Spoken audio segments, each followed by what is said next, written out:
পরে তিনটা আয়াত নবীর মন খারাপের উপর আল্লাহ একটু সুসংবাদ দিলেন। আল্লাহু আকবার বলেন।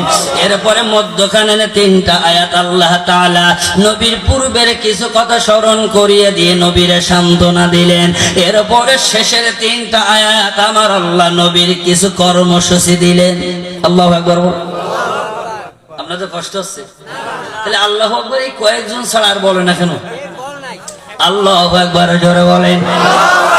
আমি সাতক্ষীরা থেকে বহু কষ্ট করে আপনাদের কাছে আসলাম। ও বান্দা, এখানে আসার আগে ওই টাঙ্গাইল কোথায় জানেননি? উত্তরাঞ্চল টাঙ্গাইল, যমুনা সেতু পার হয়ে ঈশ্বরদী, পাবনা হয়ে সিরাজগঞ্জ হয়ে ও বান্দা কুষ্টিয়া যশোর হয়ে আপনাদের কাছে আসলাম। কোরআনের কয়েকটি কথা বলে যায়, আল্লাহ তাআলা যদি একটা কথা আমলের সুযোগ করে দেয়, ও বান্দা তোমার আমার জীবনটা হবে পরিচ্ছন্ন। কথা বলেন ঠিক কিনা? কোরআন আছে যেখানে, আজকে কোরআনের কাছে যাওয়া নাই। ও বান্দা, আল্লাহ তাআলা 11টি আয়াত নাজিল করে বলেন, নবী গো আপনি মনটা খারাপ করবেন না। আল্লাহু আকবার। আপনার উম্মতদেরকে বলে দেন তারা যেন মনটা খারাপ না করে। আল্লাহ এই কথাগুলো বলার আগে এক নম্বরে বললেন, সবাই পড়েন বিসমিল্লাহির রহমানির রহিম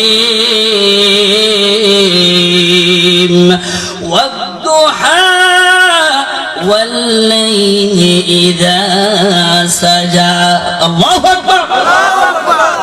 আল্লাহ এক নম্বরের কসম, 2 নম্বরে আল্লাহ দুইটা কসম করে বলেন, নবী মনটা খারাপ করবেন না। আমার আজকের আলোচনার মূল বিষয়বস্তু হলো মনটা খারাপ করা যাবে না। আল্লাহ থেকে বেশি বুঝতে গেলে আলু ভর্তা হবে, বান্দা সময় লাগবে না। মনে আছে তো? ইনশাআল্লাহ। বড় গাছে বড় ফল, ছোট গাছে ছোট ফল, এই চিন্তার উপরে থাকলে কিন্তু নাক মুখ শেষ।